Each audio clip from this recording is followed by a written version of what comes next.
In this Bubble tutorial video, I'm going to demonstrate to you how to generate a verification code for your users and check that verification code in a secure way. The trouble is, it can be really tempting to generate this code in a front-end workflow, but this means that with the browser developer tools and a skilled user, they could access this code regardless of whether they receive it via email or SMS, therefore making it basically useless and completely insecure.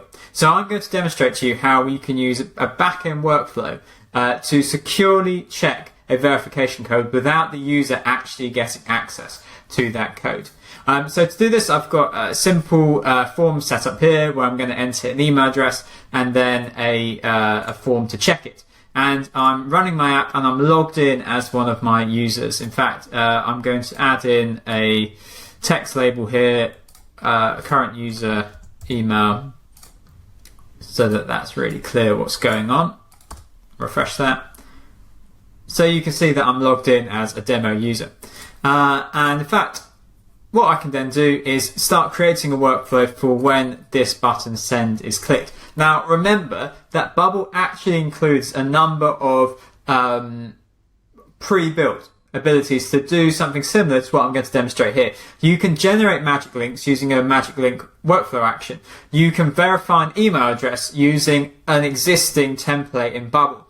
So there's no need to create unnecessary work and potentially additional security flaws if you're trying to do magic links or you're just trying to verify an email address. This is if you're wanting to add an additional level of security, or you're simply just wanting to generate a code and check that code against the user based on whether they've received that in an email or they've received that in an SMS. So I'm going to demonstrate how to do that with an email.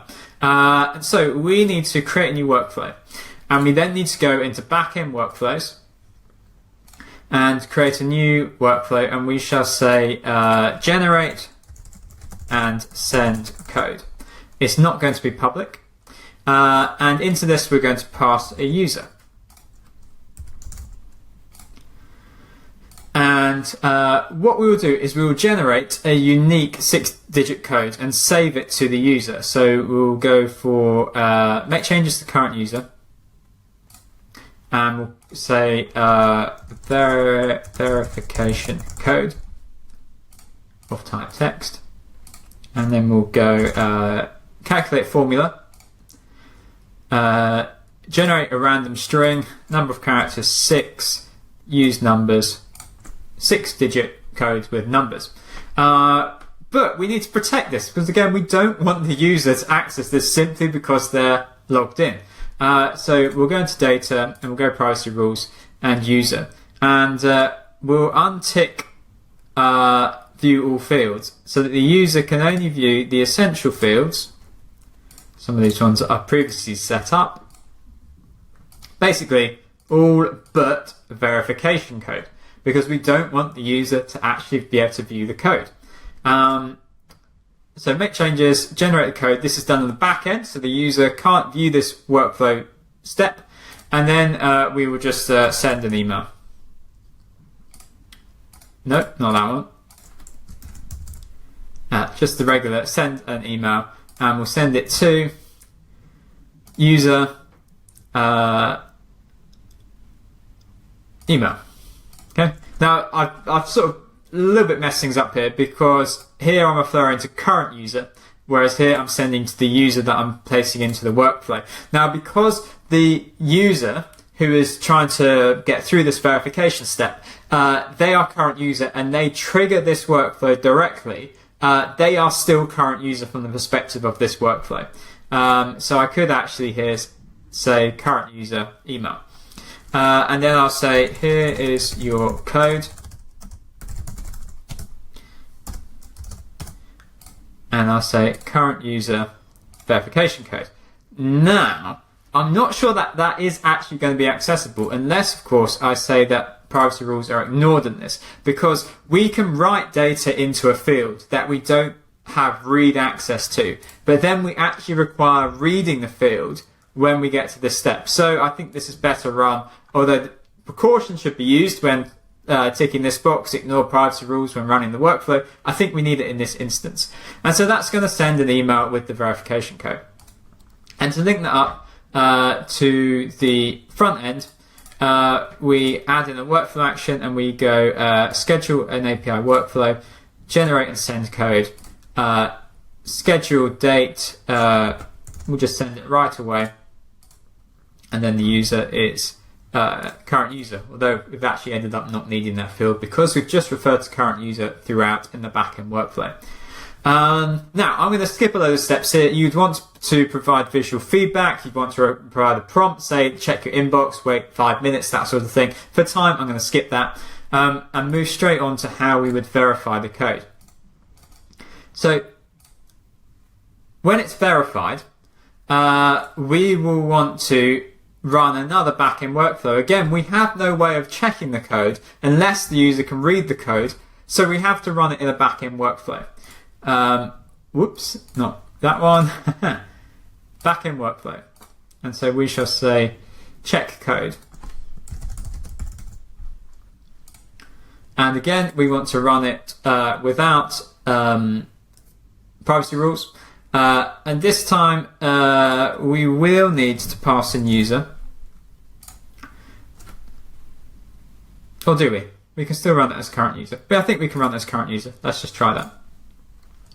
Hey guys, if you're finding these YouTube tutorials helpful, we invite you to explore even more content on our website at planetnocode.com. We have a large selection and variety of super in-depth and detailed video lessons there, created and curated just for our paying members. It's all about learning together and accelerating your no-code journey. Check us out at www.planetnocode.com and let's continue building without limits. And so we shall say make changes to a thing. No, make changes to current user. And we'll say verified. Yes, no. And we'll say they're verified. Yes. If we need a field here to pass the code in. So we'll say code is text, and then we'll say only when code is current user verification code. Okay, so I'm having to create an additional field which is accessible to the user, verified. In fact, if I go into data, I'm going to need to make it visible now. Remember, verification code is not visible or readable to the user. And so this step will check the code and change it to verified. So I can add in some visual feedback on my page. So I can add in the text here and I can say current user verified. And if I preview that,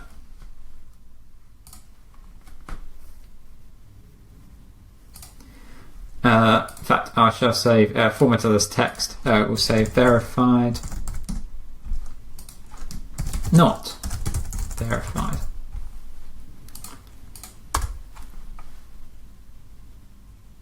Okay, so it's printing not verified. So let's test this. In actual fact, the way I've set this up, I don't need that input. So we'll click send.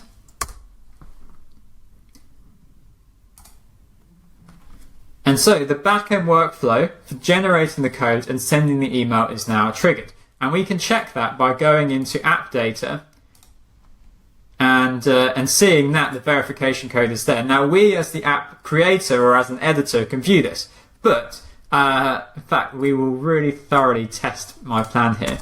I'll say current user verification code and we'll check to see whether that is visible.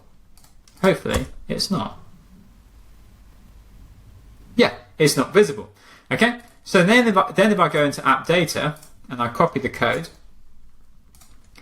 I can paste it into the field here, click verify, and make sure that my button verified is clicked actually runs the workflow. I forgot that. So we run a schedule API workflow, check code, we run it right away, and we put in the inputs code.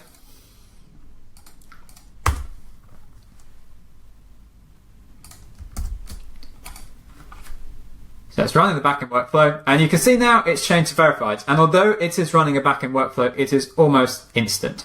So again, you'd want to add in some visual clues and visual cues of what's going on to help your user, to avoid them having to say spam the button and then they get 10 verification codes in their inbox. There's lots more to cover, but I simply wanted to highlight the fact that this needs to be run in the back-end workflow, and you need to have those privacy rules established so that the user, with the browser tools, with a little bit of skill, can't access the code and therefore make the whole sending of it, whether email or SMS, completely null, void, pointless. Right, if you would like to check out more videos, you can head to our website, planetnocode.com. If you would like some one-to-one support with your Bubble app, you can head to also planetnocode.com, and you can book a Zoom call with a Bubble coach, and we can work on your app together. We can troubleshoot anything that is delaying the development of your amazing startup.